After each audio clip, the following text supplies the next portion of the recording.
Kasus pengunduran diri Sri Rahayu, calon anggota legislatif terpilih dari Partai Demokrasi Indonesia Perjuangan di daerah pemilihan Jawa Timur 6 menggugah banyak perhatian publik. Dugaan bahwa ia mundur untuk memberikan kesempatan kepada Hendra Rahtomo, cucu bekas Presiden Soekarno, semakin menguatkan anggapan bahwa partai ini merawat praktik nepotisme karena tes demokratis namanya. PDIP jelas merusak nilai-nilai demokratis yang seharusnya menjadi fondasi dalam sistem politik Indonesia. Ini baju Ultraman kenapa ya Pak? Saya bantu jawab ya.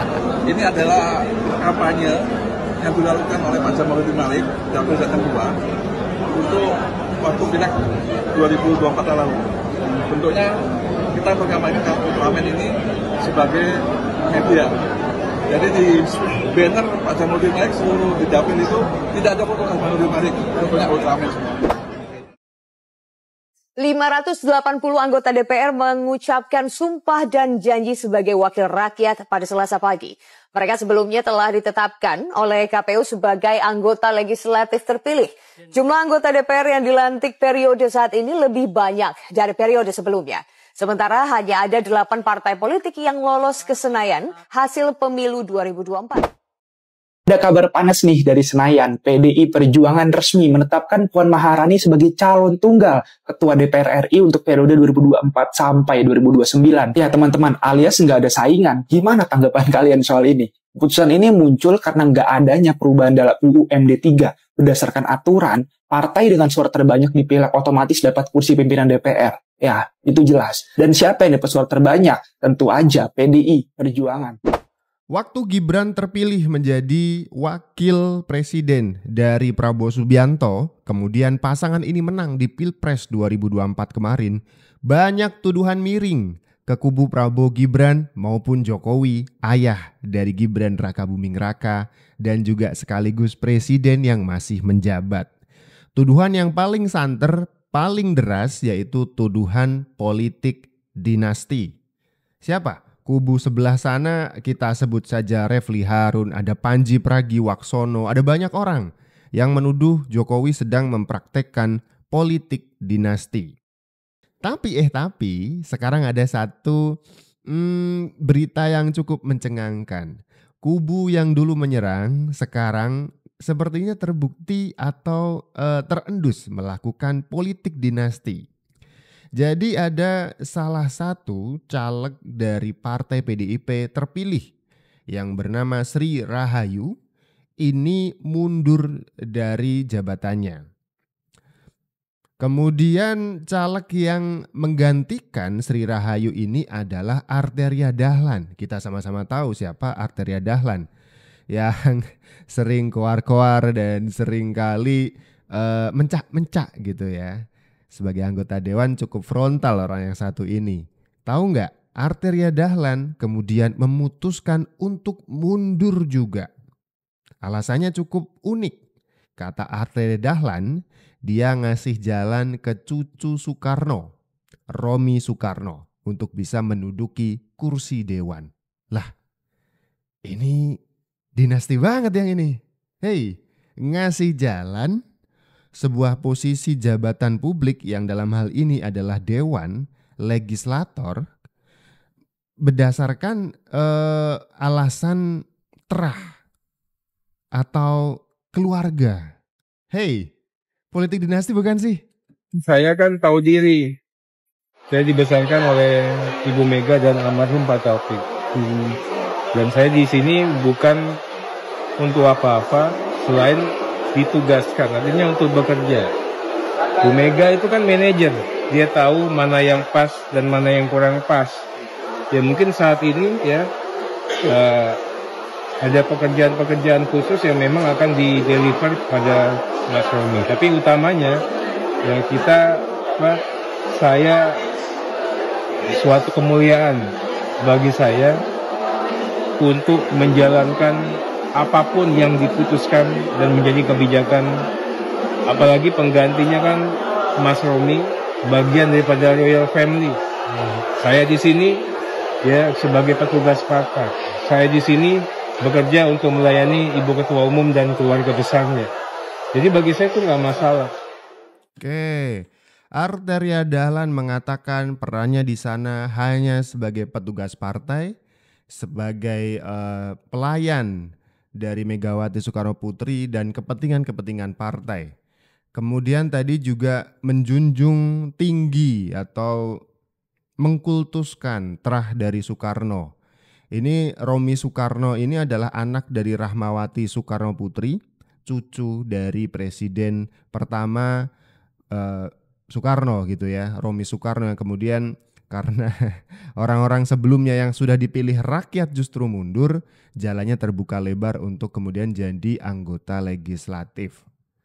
Pertanyaan, ketika rakyat sudah memilih seseorang untuk menjadi wakilnya, menjadi anggota dewan, kemudian dianulir oleh partainya karena partai punya pendapat lain, memuluskan jalan seseorang yang punya darah biru misalkan, itu sebenarnya mengangkangi konstitusi tidak sih? Oke, sebut saja partai punya aturan main sendiri, tapi kan rakyat tidak memilih orang itu. Rakyat milihnya yang A, partai pengen yang Z, karena Z punya darah seorang. Gimana? Gimana menurut kalian?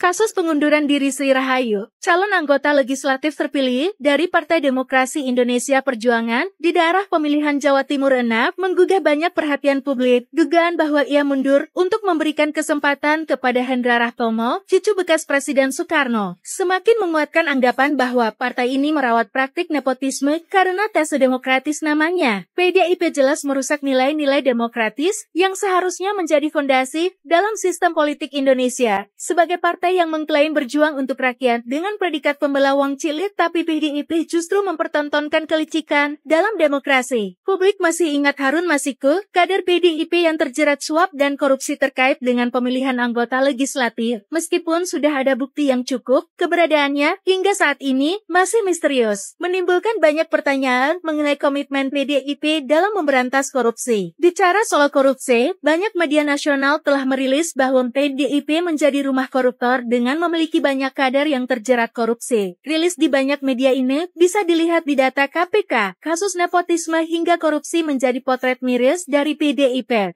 Waduh, kalau misalkan PDIP itu masih menggunakan sistem-sistem apa istilahnya ya, sistem-sistem paksa dalam tanda kutip seperti ini.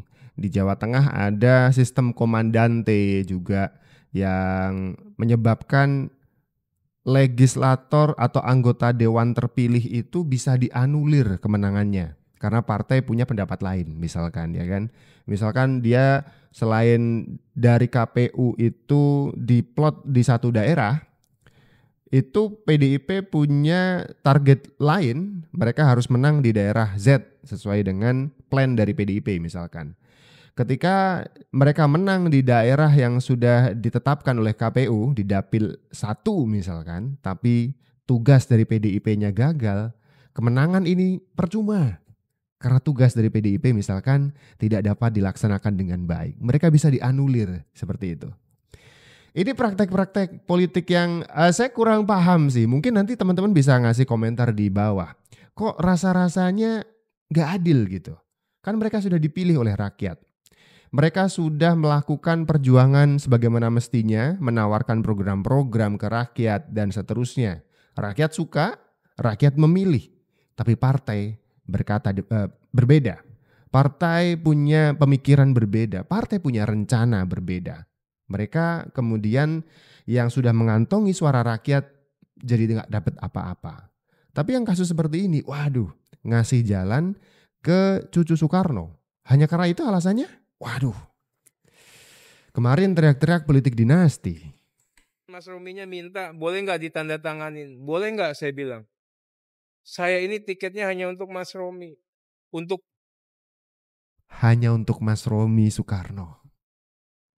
Keluarganya Bung Karno. Oke. Kalau Mas Romi kenapa-napa saya udah taken. Iya kan? Kesempatan saya hilang.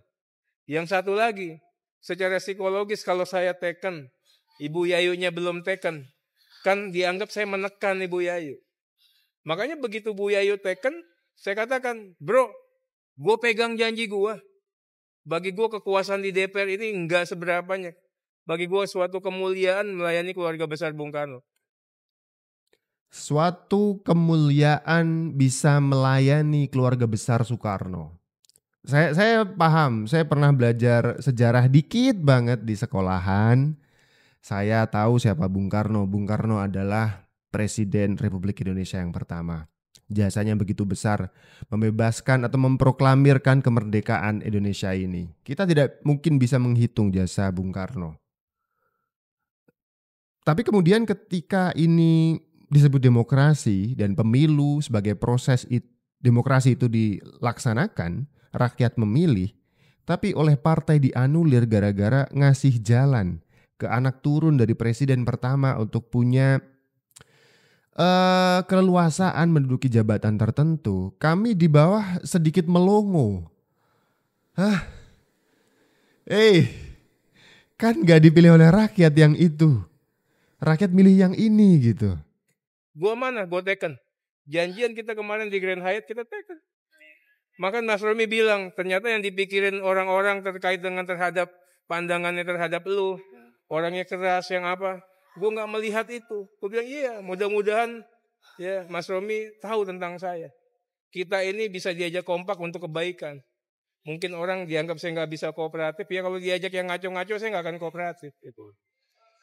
Tapi status abang berarti sekarang menegaskan masih di PDIP bang? Masih di PDIP? Ya sampai ini kan saya masih di PDIP. Berarti statusnya hanya mundur dari anggota. Kan saya bilang kemarin ada teman-teman masalah Tia. Saya menghormati sikap Tia. Itu untuk melakukan perbaikan kepada partai kami. Ya itu kritik dan otokritik, bagian pendewasaan. Silahkan kalau, tapi saya kan nggak seperti, saya bisa begini karena Bu Mega dan Pak Taufik almarhum. Oke, cukup ya. Kita bisa merangkum lah inti dari apa yang disampaikan oleh Arteria Dahlan. Karena tujuannya memang sebuah kemuliaan bisa melayani keluarga besar Ibu Mega.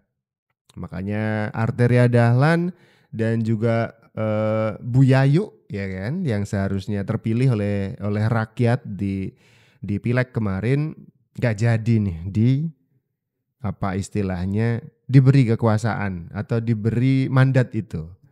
Bu Yayunya mundur, Arterianya mundur. Sekarang ada keluarga dari Soekarno yang mendapatkan kursi ini. Gimana kalau menurut kalian? Esok tanggal 1 Oktober 2024, para calon anggota DPR RI hasil pemilu tahun 2024 akan mengucapkan sumpah janji di hadapan sidang paripurna Dewan.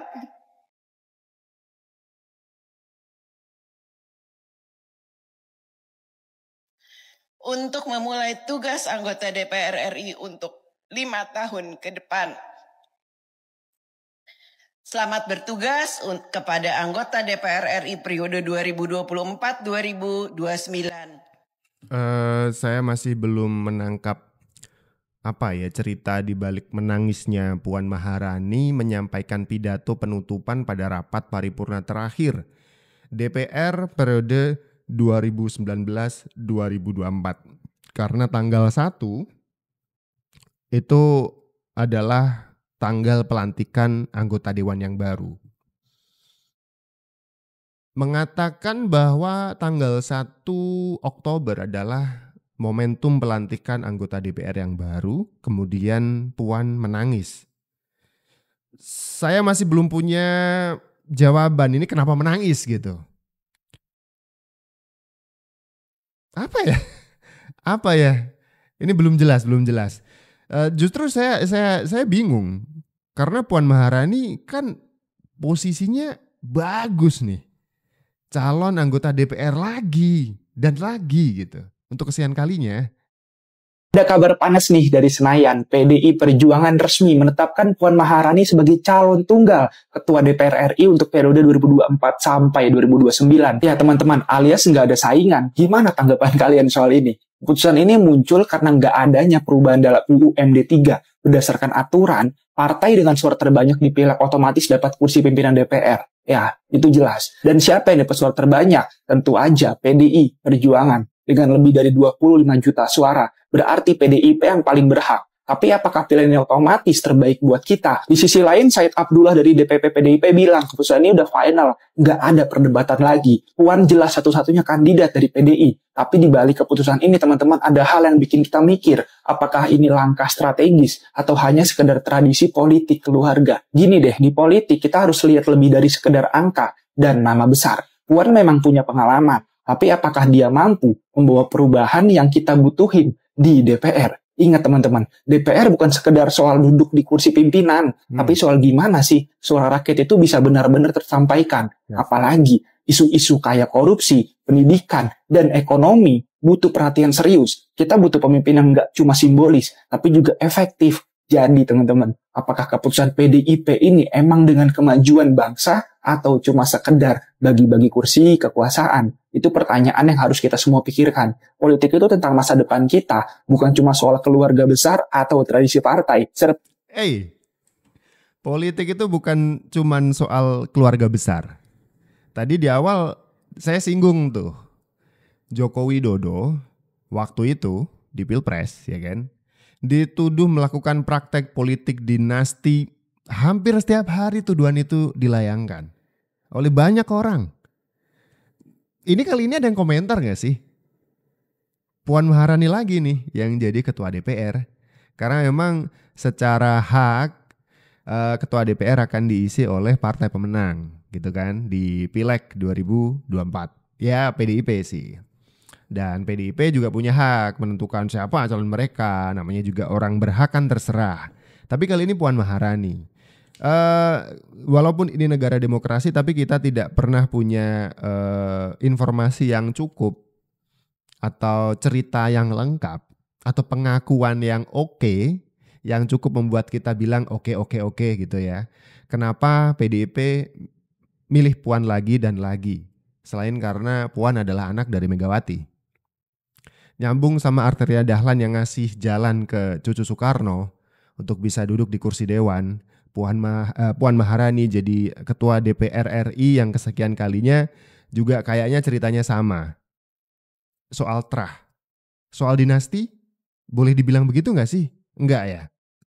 2024-2029.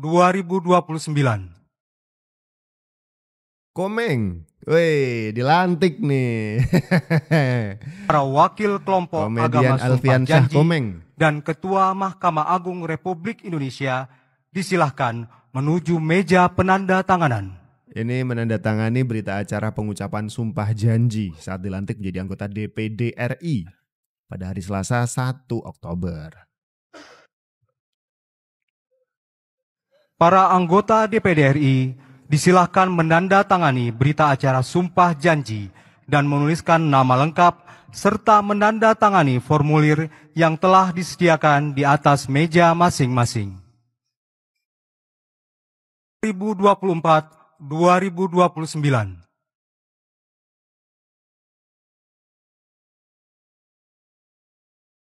Para wakil kelompok agama Sumpah Janji dan Ketua Mahkamah Agung Republik Indonesia disilahkan menuju meja penanda tanganan.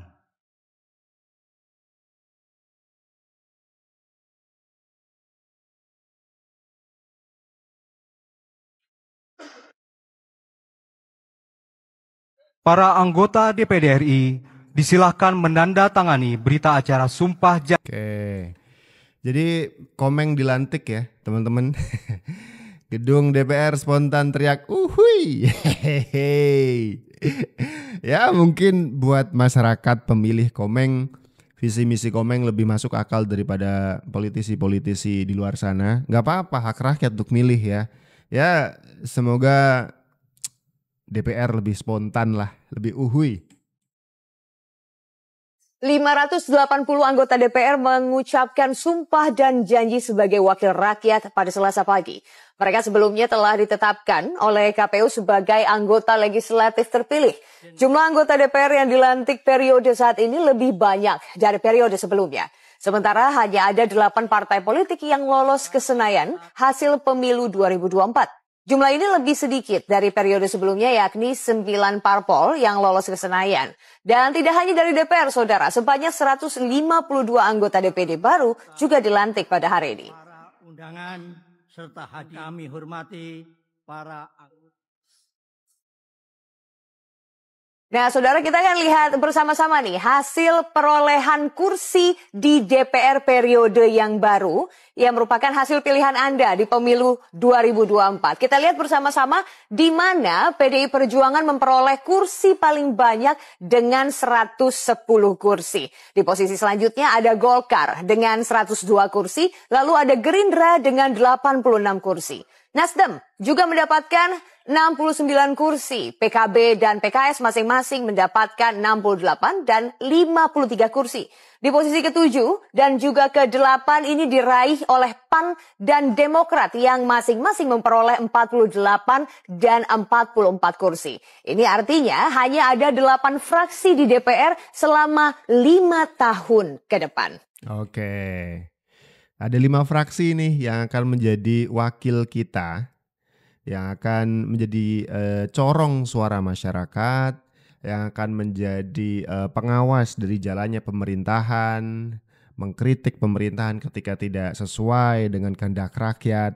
Itu yang benar dan itu yang penting, kehendak rakyat.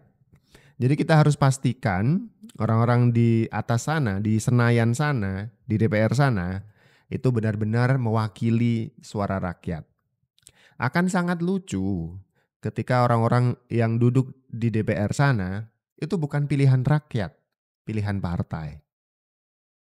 Masih kan bisa disebut sebagai mewakili suara rakyat atau mewakili suara partai. Atau yang lebih lucu, mewakili suara keluarga.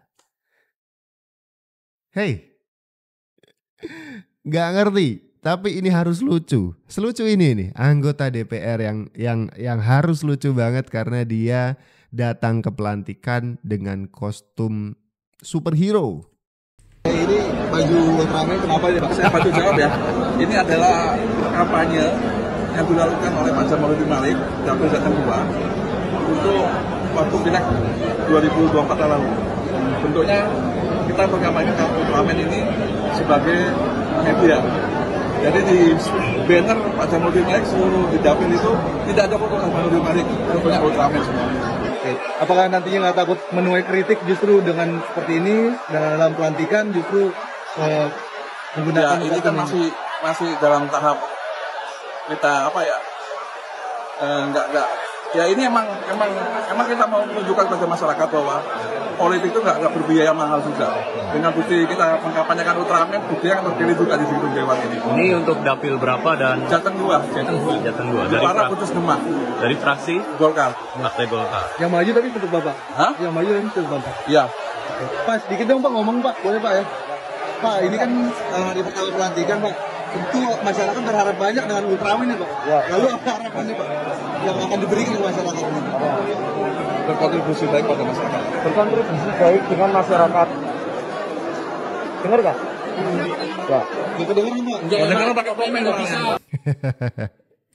Ini tuh kritik sebenarnya.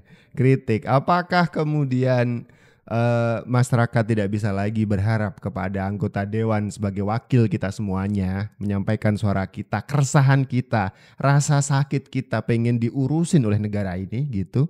Sampai-sampai kita harus mengharapkan bantuan dari Ultraman. Begitukah? Itu berarti sentilan yang banget ya dari ini semuanya. Anggota dewan tidak lagi bisa diandalkan. Kita bisa mengandalkan Ultraman sekarang. Hey.